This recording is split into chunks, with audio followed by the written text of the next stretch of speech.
Gilligan's Island, Episode 19. Gilligan meets Jungle Boy. Gilligan discovers a boy who was played by Kurt Russell living in the jungle. Gilligan picks a banana from a bunch of bananas hanging near a jungle path. He hums to himself while peeling the banana when out of nowhere he hears a strange, almost chimpanzee-like screech, yet not entirely unhuman. Gilligan freezes and the bananas fall. Who's there? Maybe it's a man-eating lion or a hungry tiger. But lions and tigers aren't on deserted islands, are you? A small boy, about 8 years old, peers from around a tree behind Gilligan. The small boy observes Gilligan from a nearby tree. He puts his hand to his mouth and makes repeated hissing sounds. Gilligan looks over toward the sound.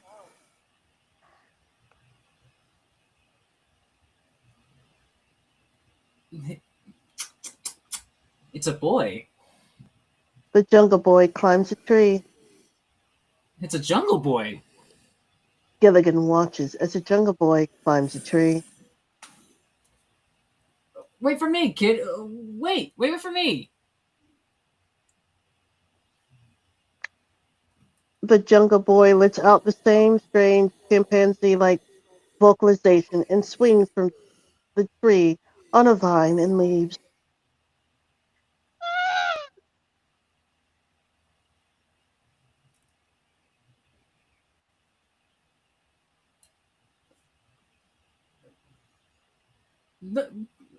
Wait, kid, wait for me. Don't go away. Here I come, kid. Gilligan tries to imitate the boy's chimpanzee screech. He grabs a vine and leaps. He swings in the opposite direction from the boy. Gilligan slowly swings out and then back to the tree where he comes to rest with a disappointed look. Back at camp, the professor is pedaling the bike, which powers a palm frond fan. The skipper lies on a lounge chair as the professor pedals the bike. Professor, that works great. Just like a regular fan. Better. You don't get a bill from the electric company every month. Yeah. Well, why don't you get it patented? Well, I wrote to Washington, but I don't think the bottle ever got there.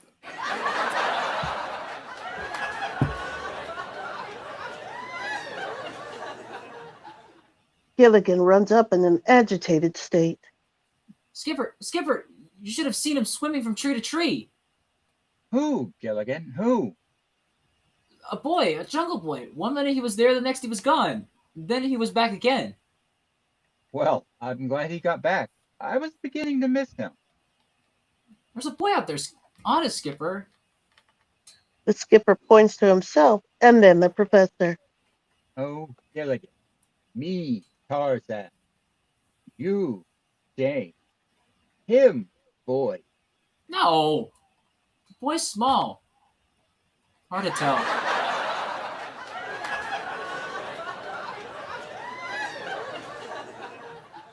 He's always swinging from tree to tree.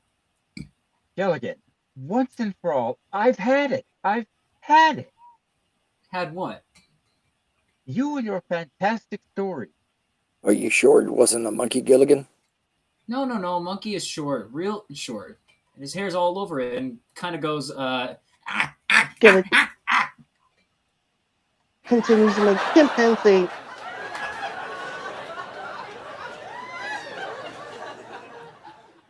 Well, babbled. Gilligan, I've Hmm. never seen you look so natural. We searched this island and there's no one else here. He's out there. I can prove it. Just follow me. Gilligan, I do not believe you. But this time, I'm going to make you admit that you don't believe me either. Yeah? The skipper and Gilligan look for the Jungle Boy. This is where I found him. I think he lives in that tree. Well, Gilligan, why don't we knock on the tree and see if he's home?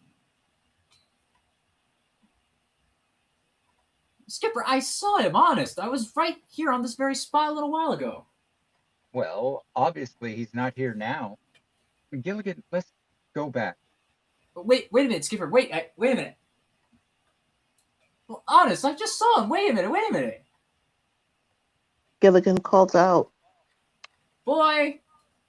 Oh, boy! Jungle Boy watches them from the tree. Gilligan spots the boy. There he is. The skipper looks up and discovers a bird in the tree, sitting there, making all sorts of bird sounds. Gilligan, you didn't tell me that he had feathers. Honest, I just saw him. Boy!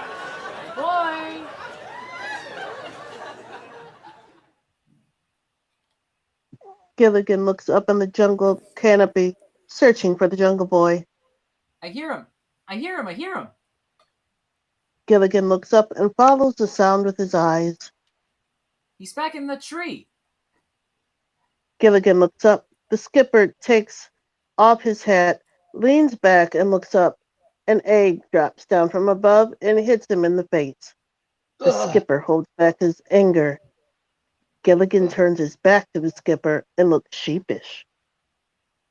Gilligan, that wasn't even a boy bird.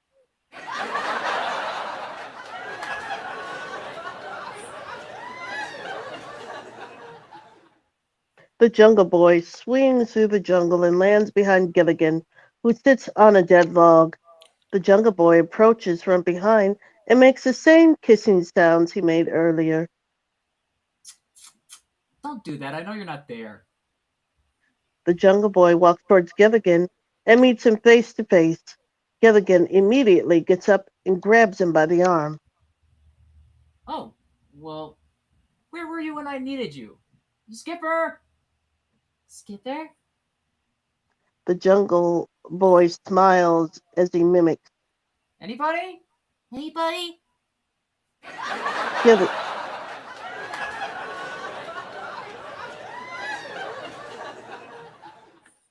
Gilligan gives the Jungle Boy a stern look.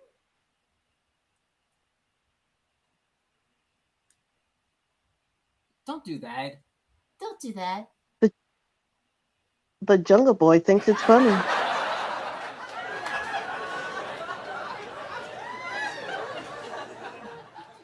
What do you know, little Sir Echo?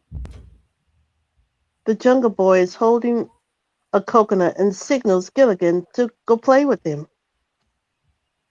Huh? No, look, I don't have time to play catch. Look. Okay, look, I gotta take you back to camp, okay? Come with me to camp. The Jungle Boy tosses the coconut to Gilligan, who catches it. Gilligan tosses the coconut back. The Jungle Boy catches the coconut Gilligan tossed. He tosses the coconut again. Gilligan catches the coconut while he is still trying to get through to the Jungle Boy.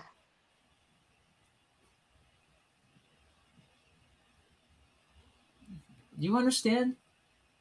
No response was given from the Jungle Boy. No, you don't understand. Listen, come back. The Jungle Boy just smiled. No, we're not going to get any place this way. The Jungle Boy signals Gilligan to follow him. You want to play follow the leader? Okay, 5 minutes, and then I gotta take you back to camp, okay? Gilligan and the Jungle Boy play follow the leader through the jungle. The Jungle Boy swings in the trees. Gilligan swings on another vine. Hey, kid, wait for me. Gilligan swings,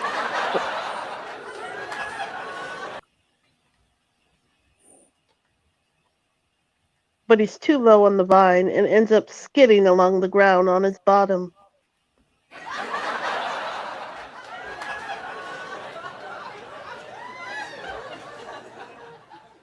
Gilligan and the Jungle Boy end up in a clearing near a raised mound of dirt.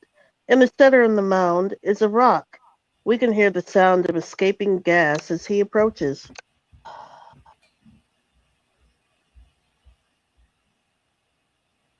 Watch it, look out. What is that? The Jungle Boy takes the rock off the mound and takes a coconut and places it over the hole. The coconut rises gently into the air and floats. Gilligan stares in amazement at the coconut as it floats in the air. He places his hand over the hole, emitting the gas, and the coconut goes down. Jungle Boy watches Gilligan having fun with the coconut. Gilligan takes the coconut from the air and hands it to the Jungle Boy. Gilligan leans over to look in the hole. In doing so, his hat lifts into the air on the rising column of gas. The Jungle Boy laughs in amusement. Gilligan looks up in the air as at his hat. He tries to reach up and get his hat, but it's too high. Gilligan leans over the hole with his arms and blocks the gas flow. Gilligan's hat comes down and Gilligan blocks the gas flow. Gilligan grabs his hat and puts it back on. I'll wait until the skipper sees this and then wait until he sees you. You give me that rock and I'll cap it, you know? The rock? The rock? The Jungle Boy understands after Gilligan points and hands him the rock. Thanks. The rock weighs more than Gilligan, though, and he nearly drops it. He caps the mound with the rock.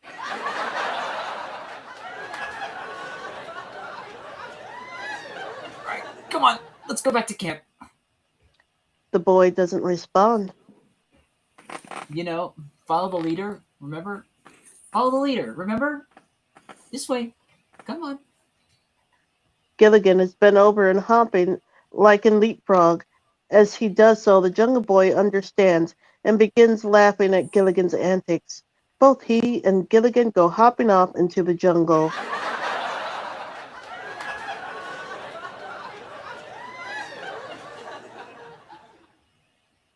Back at camp, we see the skipper riding the bike unit that's hooked to the washing machine. Marianne is standing by to handle the load of wash. The skipper is getting impatient, waiting for the laundry to be through. How much longer, man? We're almost to the run cycle, Skipper. Sometimes I think the professor invents too many things. Mr. Howell walks from behind one of the huts. He sees the skipper riding the bike and launches himself into song. Ah, oh. This is the way we wash our clothes, wash our clothes, wash our clothes. This is the way we wash our clothes early in the morning. Mr. Howell,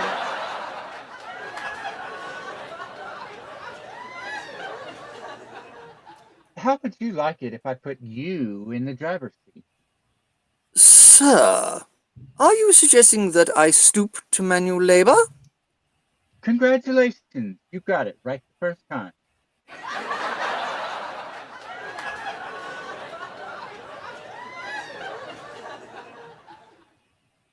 Would you ask a man with chronic sacroiliac and a strangulated disc to do a thing like that? You've got all those things? Don't evade the issue. Gilligan bent.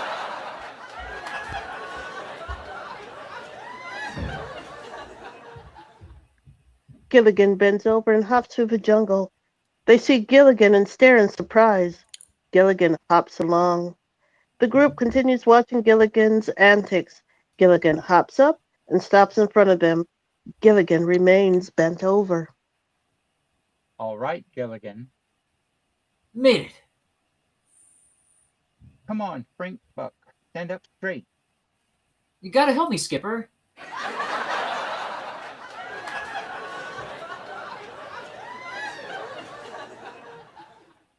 No use, Gilligan. The skipper is an enemy of medical science.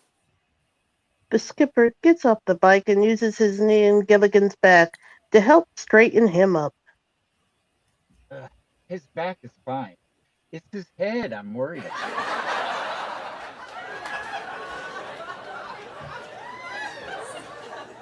Are you still having those hallucinations?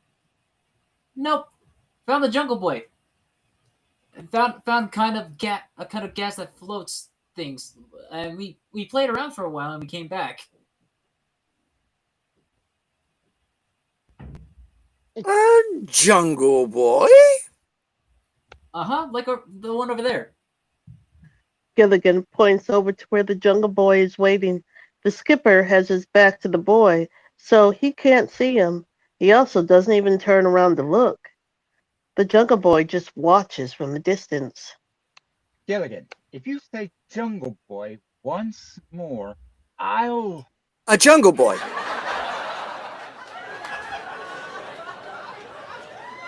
He said it. I didn't. You did? Well, obviously, since there is a jungle boy. How about you, Marianne? Do you see it too? It's not an it, Skipper. It is a boy. It's a Jungle Boy. And I suppose that if I turn around too, I'll see it too? The skipper turns around. The skipper spots the Jungle Boy and reacts. I see it! Come on, Gilligan, let's grab him. No, Skipper, don't. Why not? Because he swings like a monkey and swims like a fish and runs like a deer. I don't want to go through that again. Well, if there's one attribute I do have, and that is charm. I mean, children simply adore me. They think of me as their rich uncle, you see. Yes. Come here, Jungle Boy. Uncle Thurston Howell III would like to leave you something, well, a little something in his will. The Jungle Boy in the foreground as he observes the group near the hut. Mr. Howell approaches the Jungle Boy with his charm. The Jungle Boy doesn't respond. Come here, boy, and that's an order. Heel! The Jungle Boy doesn't react to the yelling. Mr. Howell and Marianne comes to his rescue. Mr. Howell, that wouldn't even work on a cobra. Cobras indeed. The boy obviously hasn't gone to the same school. Marianne slowly walks. Yes, wrong school. Marianne slowly walks towards the Jungle Boy. Hi. Come on, honey. Nobody's going to hurt you. The Jungle Boy smiles at Marianne. Marianne holds out her hand. The Jungle Boy accepts Marianne's invitation and walks towards her. The Jungle Boy reaches out and plays with one of Marianne's pigtails. I say, she's charmed the little nipper. What'd you do, Marianne?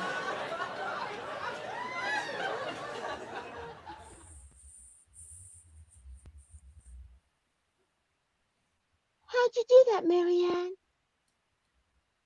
When fishing for boys, the proper bait is girls. Mr. Howell is...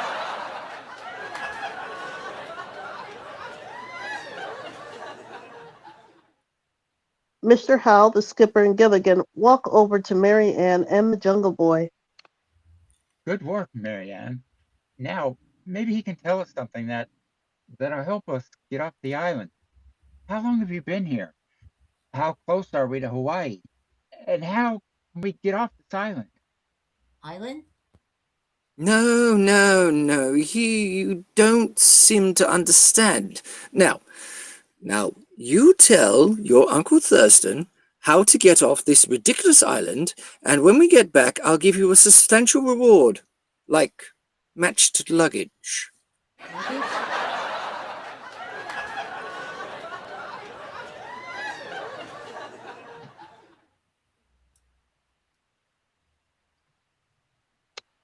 Luggage? I don't think he understands what you're saying. Saying? But maybe he has some information that'll help us get off the island. Now we've got to all try and communicate with him. The men gather around the Jungle Boy. They tried Okay. talking at Now the same this is time. Mr. Howell takes out money and waves it around. Marianne physically holds back the skipper as he approaches. Now, come on, young fella. This is under the counter. I won't declare it. Cash. Cash. Now you listen to the skipper. Do you hear? Pay attention now. The Jungle Boy sits on a chair. What's your name? Name? Mrs. Howell, Marianne, and Ginger sit in front of the Jungle Boy. No, let me try it, huh? It's a cinch. I'm not doing any good. Marianne tries to establish his name by a form of reference. She points to herself. Marianne! The Jungle Boy points to himself. Mary Ann. No. Oh no! I'm afraid you'll have to start with the basics. Mrs. Howell points to herself and then at the boy. Girl. Boy. Next, Ginger points at herself and then at the boy. Girl, boy. Ginger is the last to do the same. Girl, boy. He responds in the exact same fashion as the women. He points to himself and then at each woman in sequence. Girl, boy, boy, boy. Oh dear. I do wish I'd paid more attention to those Tarzan pictures. The Jungle Boy is seated and Ginger uses a comb and tries to make the boy more presentable. Got to make you look presentable. Your hair is just a mess. Ginger tries to comb his hair, but it just won't lay down, so Ginger admits defeat. I guess we better let you look like you. Ginger puts his hair back the way it was. There. Ginger holds up a mirror in front of the Jungle Boy. Here. See how you like it. He takes one look in the...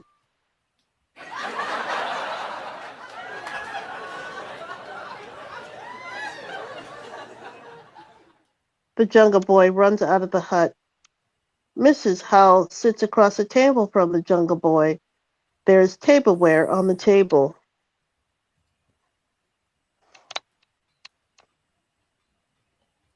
First things first, little boy. And the first thing is manners. Manners? Right! That means the fork or spoon on the outside is the one that you use first, like this. Mrs. Howell takes a bamboo fork and places it in her mouth. By gripping the lines with her teeth, she signals the Jungle Boy to do the same. The Jungle Boy picks up his fork and does the same, only he bites the tines off the fork and chews them.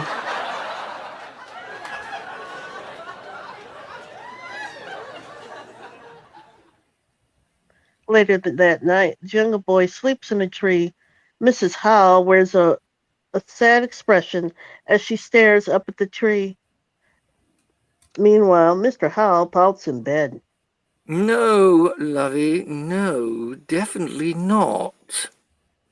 Mr. Howell sits up. Dustin! No, lovey. You can ask a man just so much. But it's the only way I can get him out of the tree. No, dear, no. Well, all right, Dustin, if you say so. But after all, you're a great big grown-up man and he's just a little boy.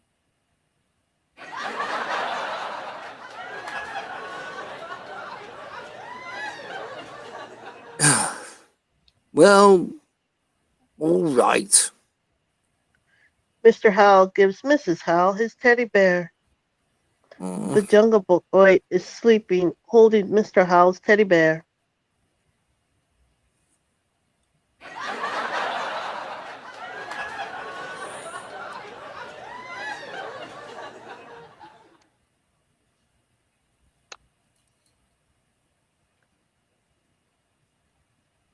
I'm afraid he'll fall out. Oh, he's all right at home. He'll be all right.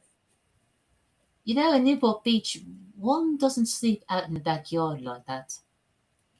Mrs. Howell, he's probably been sleeping like that since he was this big.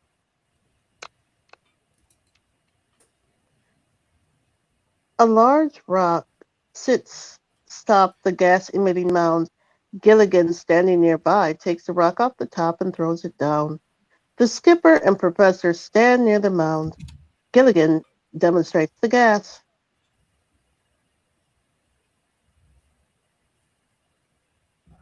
Yeah. Now watch this. Ready? Go!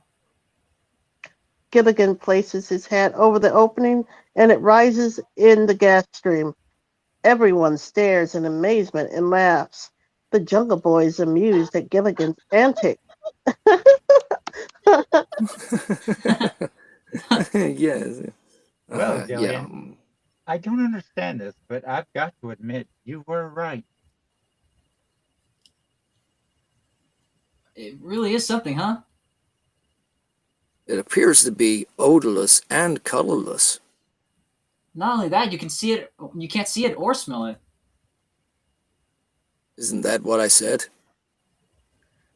Gilligan keeps putting his hand over the hole, making his hat go up and down. The Jungle Boy watches and smiles. Oh, never mind, Professor. Young Tom Edison, you know. Because of its buoyant qualities, I would say it's either hydrogen or helium or a combination of both gases and or their properties. I agree completely. Oh, what do you mean you agree completely? You didn't even understand what he said. Right, so that's why I should agree. Mr. Owl rushes out of the jungle. Don't they use helium to blow up dirigibles and balloons and all that? Yes. Wait a minute. Did I hear someone say there's helium on this island? Helium or hydrogen? Oh, what an opportunity. I can see it now. I'll form a new company, Howell's Helium and Hydrogen Corporation. Please, Mr. Howell, we got more important problems to solve. Oh, and what's important, and what's more important than money? Ah, yes. I can see it now. I'll put it up in fifths, quarts, magnums, and before I'm through, I will have the whole country guessed. Float an issue, it floats. Everyone laughs at Mr. Howell's game. No. Gilligan floats a coconut over the mound again. The Jungle Boy watches and smiles. You know what we're gonna do? We're gonna use that gas to inflate a balloon and float one of us to civilization. Professor, there is a place for you in my organization. I'll take my hat off to you. Professor, me too. Gilligan leans over the gas stream. It takes his hat away again. Gilligan reaches for it.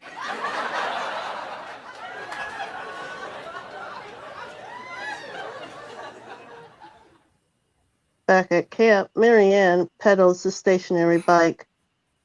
The professor's a genius. Just a few hours ago, this contraption was a washing machine. Ginger sits at a crude sewing machine as she sews raincoats together. And now it's a sewing machine. I hope it works. Sure it will. Soon as we sew all these raincoats together and the professor seals them with sap from a rubber tree, why, we'll have our own island airlines leaving from gate number 1. Coffee, tea, or milk? Coffee, tea, or milk? I'm practicing to be a stewardess.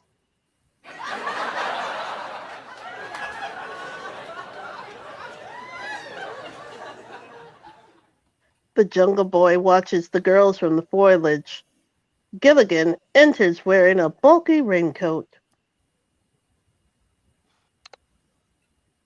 Well, here I am, last load. Where are the other raincoats? Gilligan removes the outer raincoat to reveal many more underneath. They're underneath. It was easier to carry. The Jungle Boy watches from the clearing's edge. Gilligan is down to his last raincoat, and it fits like a glove. Whose raincoat is that?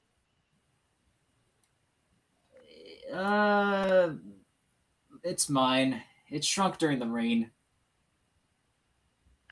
We see a portion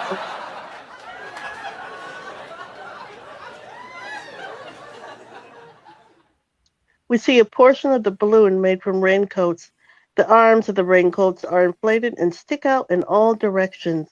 The Jungle Boy watches them from the bushes. Wow, she's holding the helium very well. I think this is going to work out better than I expected.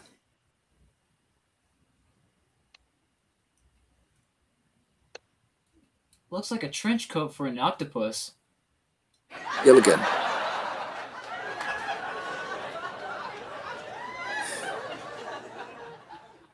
Gilligan, you make sure these lines are secure. I don't want it to float away before it's ready. The skipper works on the lower end of securing the line that holds the balloon down. All right, Gilligan, make the other end of this line secure. Where's Gilligan? Yes, sir. Gilligan takes the other end of the skipper's line and tries to tie it to the balloon. He has difficulty getting enough line to do the job. He tugs on the rope and it pulls out of the skipper's hand, leaving Skipper holding nothing. Gilligan,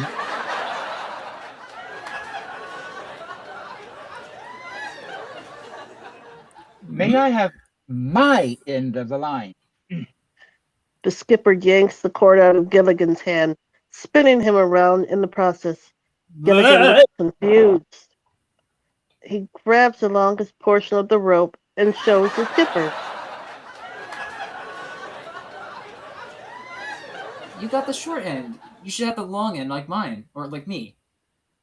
What are you, some kind of a knot or something? The skipper tugs on the rope again. Well, give me some line. The skipper loops his end around the bamboo stake, and as he holds it and places with his fingers. All right, Gilligan, secure the line.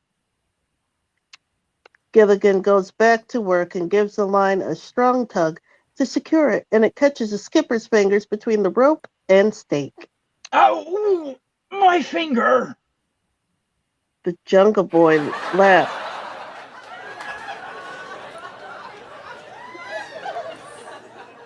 The Jungle Boy laughs at the skipper and Gilligan's antics. Mr. Howe, how are you doing with the basket? Mr. Howe weaves a basket that will be slung beneath the balloon. Well, if I had known the ballast would have been this heavy, I wouldn't have volunteered for the job. Professor? Skipper, come here a moment. I have a brilliant idea. The professor signals the skipper to follow and leaves what he's doing and heads over to where Mr. Howe is weaving the basket. Gilligan tries to secure more rope and has difficulty. Well, get around the other side where you can see what you're doing. Aye, aye, sir. The skipper leaves Gilligan to talk with Mr. Howe. Why don't we tie provisions on, you see, instead of the ballast? That way, we'll be killing two birds with one rope. Gilligan attempts to secure a rope. While he's under the balloon's lower opening, his hat immediately floats off his head and inside the balloon.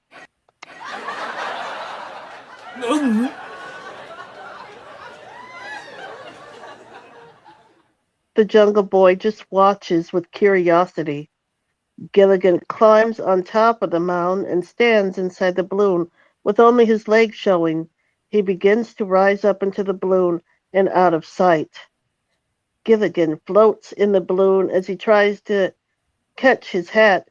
The hat keeps floating out of reach.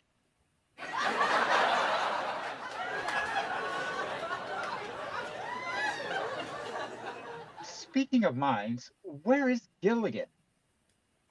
The skipper looks over towards the balloon. The inflated arms of the raincoats move like snakes as snake charming music is heard. He's inside the balloon. The men run off. Gilligan tries to capture his hat. The skipper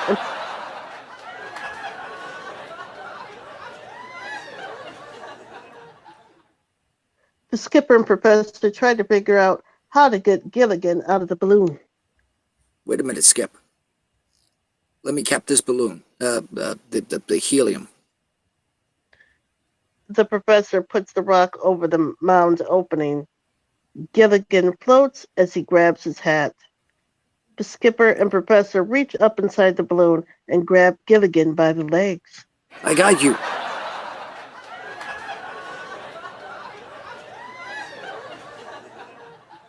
I got a foot, Skipper. Yeah. Professor and skipper slowly pull Gilligan out of the balloon. Come down out of there, Gilligan. The Jungle Boy looks amused as he watches. Oh, by George. That boy. Watch it.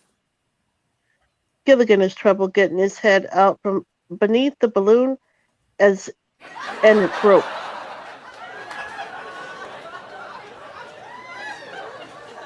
Duck your head. That's it. A little to the left. Gilligan is getting tangled in all the ropes as the skipper and professor try to free him. Goodness sake, Gilligan. How do you do this? The skipper and professor try, holding him up. Now, let's put him on that rock over there. Skipper and professor help Gilligan stagger over to the rock and sit him down. Now, stay right there and stay out of trouble. Let's check that balloon. See if he did any damage. The skipper and professor return to the balloon. Gilligan sits on a large rock when he slips off and slides towards the ground. Before he gets to the ground, he rises into the air with a surprised look on his face. Gilligan floats skyward. Mr. Howe watches in amazement. Gilligan smiles gently through the air as if he himself is a balloon. The Jungle Boy watches from the bushes and is amazed at Gilligan's flying. Gilligan descends towards the ground.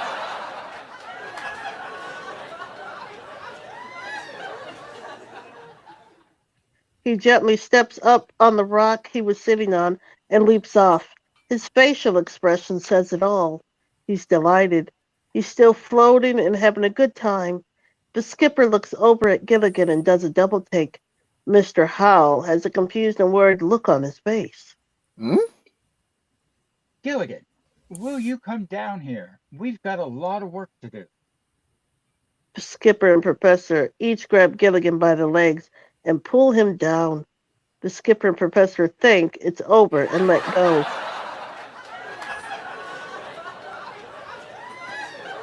I'm back up again. The skipper and professor hold him down and are getting frustrated.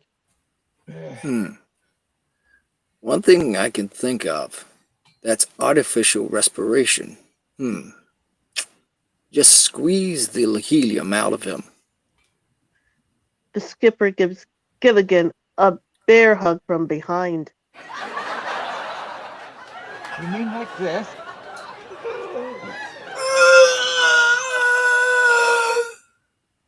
The skipper squeezes Gilligan, who lets out a hurricane-like sound of wind. The skipper lets go, and Gilligan falls to the ground. Gilligan looks winded. Oh, are you all right, little buddy? Did I hurt you? Next time, let's just shake hands.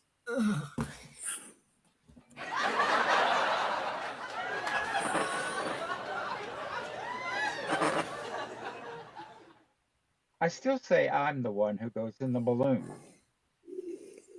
And I thought we agreed to lose logic. But that is logic. It's logical for the captain to go.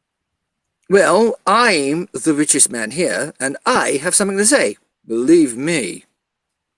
The skipper, Professor, Mr. Howell, and Gilligan stand in the balloon's basket. What kind of logic is that? Well, the best kind of logic. Money. Gentlemen, we've got to reach a decision. Now here we go again. It's a cinch you three can't go up there. Well, I know navigation. I know air currents. Well, I know the presidents of 5 major airlines.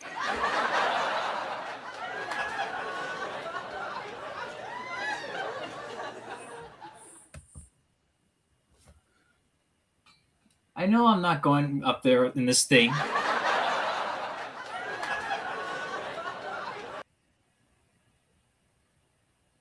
What do you mean?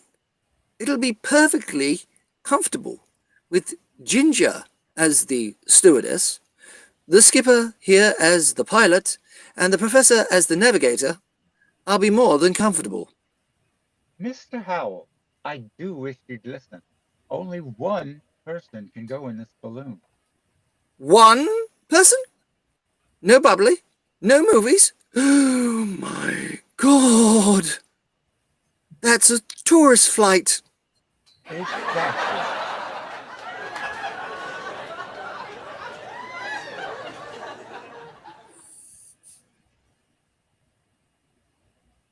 Exactly. Well, exactly. Then count me out. Well, all right, Skipper. It seems like it's between you and me. Why not draw straws? Oh, of all the stupid ideas. Why is that stupid? Well, why did you say it was stupid, Gilligan? But Skipper, Well, I'll hold the straws. Oh, no. No, no, no, no, no, you won't. No, no, no, no. I just happen to have 2 straws. See? The short one goes. Well, good enough? Good enough? Mr. Howell holds up the straws for the skipper and the professor to take. There you are. Ready? Ready. Both draw a straw and compare. I won! I won! I won! I won! I think.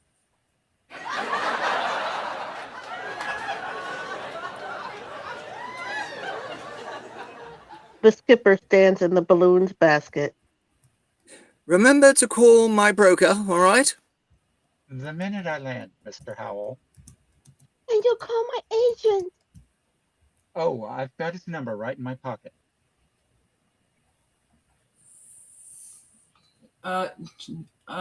don't forget to send somebody back. Gilligan, that's why I'm going, remember? Sure, I remember. I just hope you don't forget.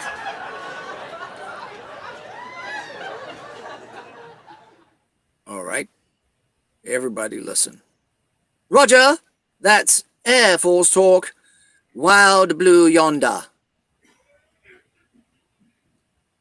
Oh, Roger. Now, I'll control the main guideline. That'll get the balloon clear of the foliage and make sure he's heading in the right direction. Well, if you land in London, mention my name to the royal family. They'll put you up. Gilligan, you...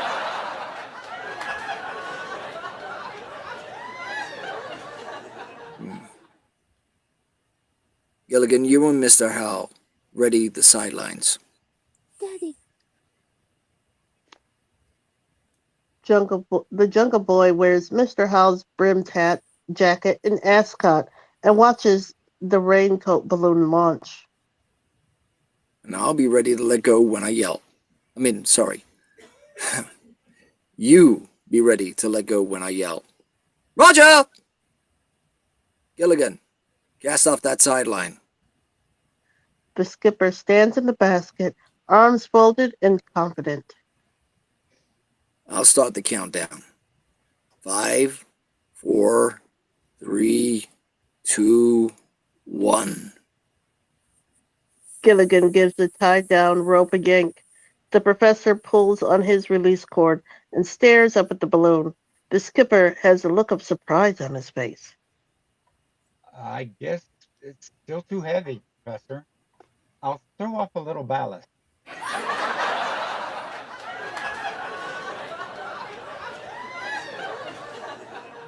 The skipper throws out a few gourds used as ballast, and the balloon and basket move upward.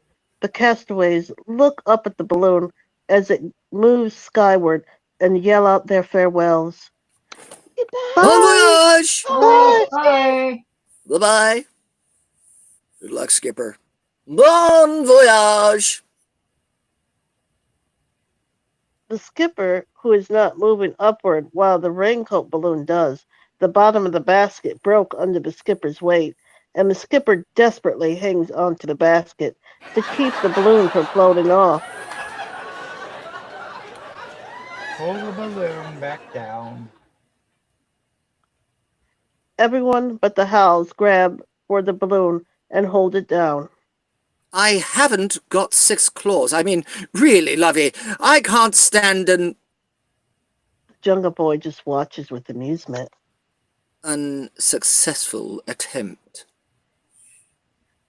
The castaways are gathered near the hut as the professor continues the discussions about the launch failure. Our first experiment was perfect, except, of course, for one minor detail. It failed. I know, but that's just because the cargo was overweight. Gilligan and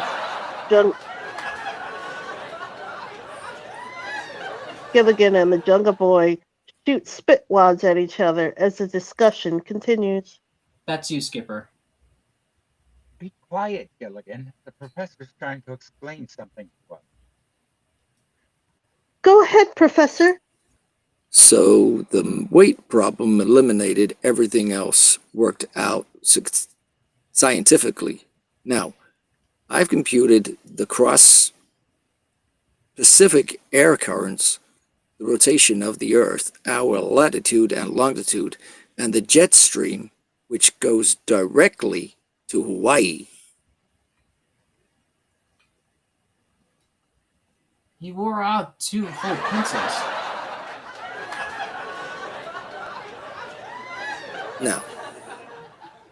Now, the balloon only has to rise to the height of 300 Gilligan shoots another spit wad. feet to catch the prevailing air currents, which means it can carry about 20 pounds of provisions or 90 pounds of human cargo with complete safety. 90 pounds? The Jungle Boy shoots a spit wad back at Gilligan. Oh, no, you don't. We'll give the lad flight pay.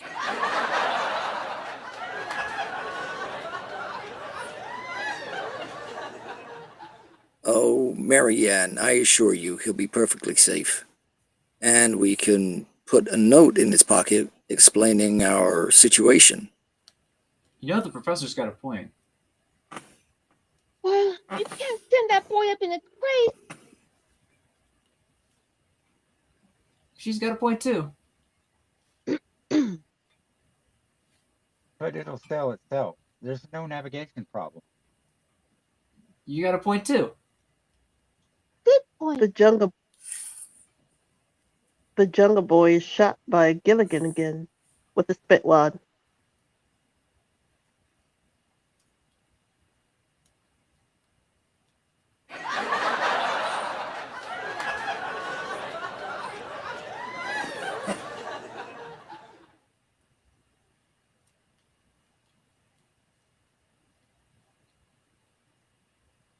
Well, aren't you supposed to test these things or something? Mrs. House got a point too. But the flight will make the lad famous. Mr. Howell has a good point too. Gilligan, not everyone can have a good point. You don't have to agree with everyone. You know something, Skipper? You got a good point too. Gilligan tries to shoot.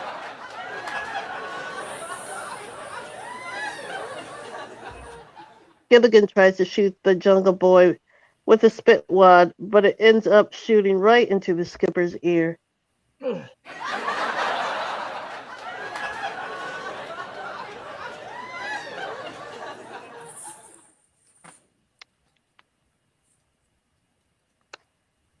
Besides, I don't see why anybody should go up in the bat balloon. All you have to do is put a rescue note in it and let it go up by itself.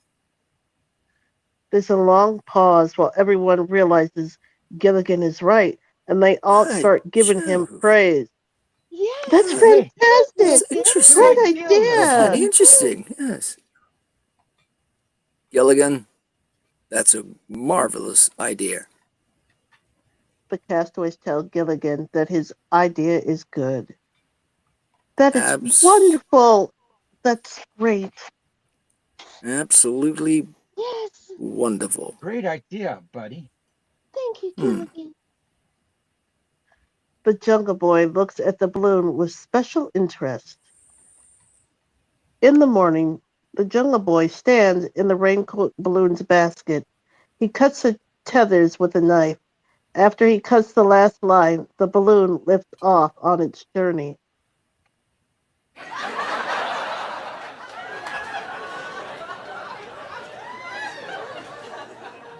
The balloon floats in the air on its way to Hawaii. The skipper and professor emerge from the hut. The professor is carrying a piece of paper. Well, I put everything I could think of into this rescue note.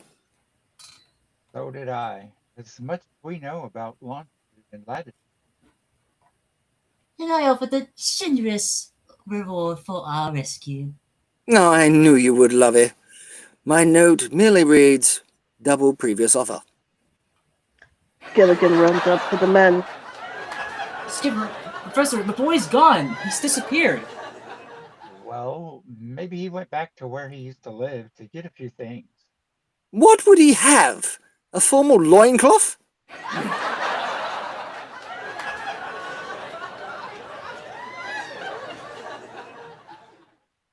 I wonder. You wonder what? Well, he knew we were talking about him, and he knew we were talking about the balloon. Oh no, he wouldn't do that. Oh, They all leave. The skipper, Gilligan, Professor, Mr. and Mrs. Howell run up to find the balloon gone. the balloon is gone. It's gone. Is it caught in the trees anywhere? Oh, that's terrible. The skipper and Gilligan bend over and pick up the cut, hold down line.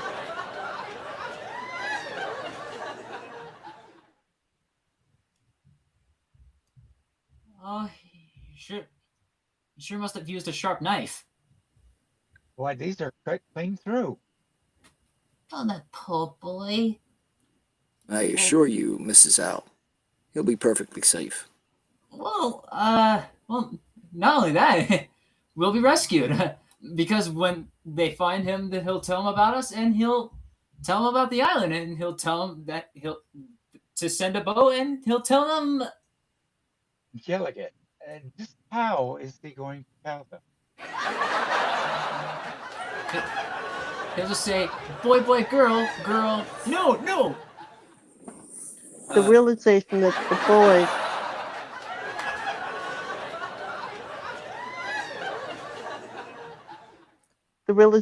the boy won't be able to say anything sinks in, and Gilligan looks defeated. Gilligan is seated at a table listening to music on the radio as the skipper stands looking out the hut's door. He turns around to address Gilligan.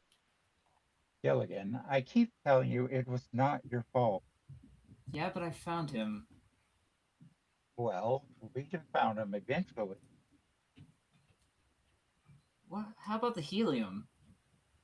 Gilligan, if there is any plane, we should all share it.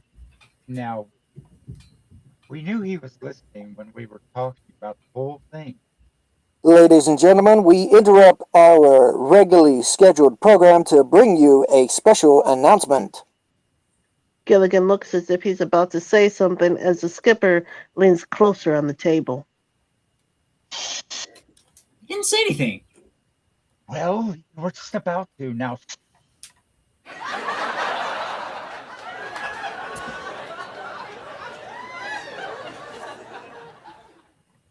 A most miraculous and unusual event has happened. An identified boy in a balloon made of raincoats has landed on the deck of United States aircraft carrier.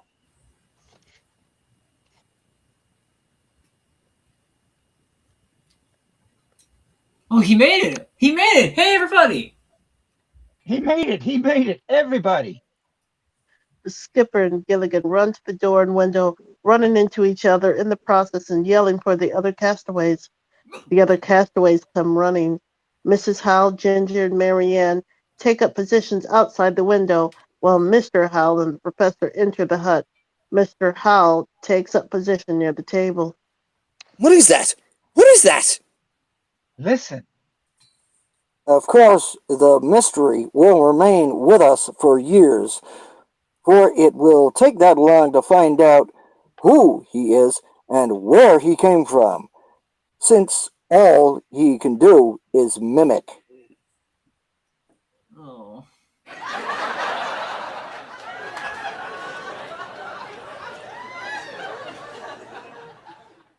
Womp womp.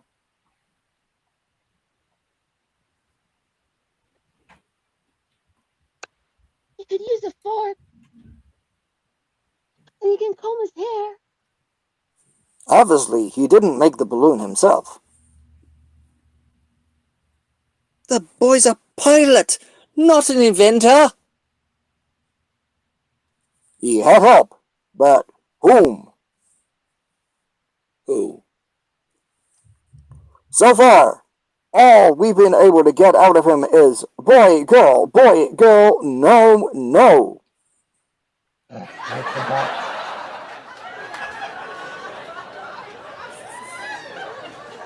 That's about all they'll ever get out of him, too. Gilligan turns off the radio. But after he grows up and goes to high school and college, he'll be able to talk real good. But that'll be 10 years. Anything else, Gilligan? Yeah. You, Skipper, him, Professor, me, nuts. Gilligan has an embarrassed look on his face. The end.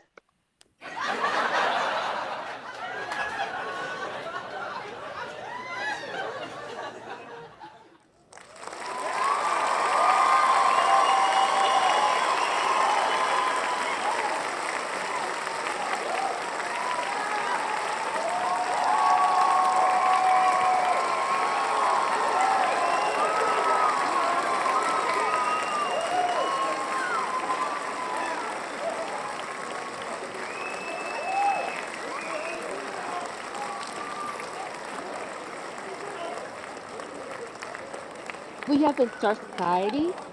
Thank you for tuning in. I'm Bella Bellagio. I'm Lizzie Smalls. I'm Lee Ryder. I'm Duke Winters. I'm Dante Abao. Until next week. Thank you.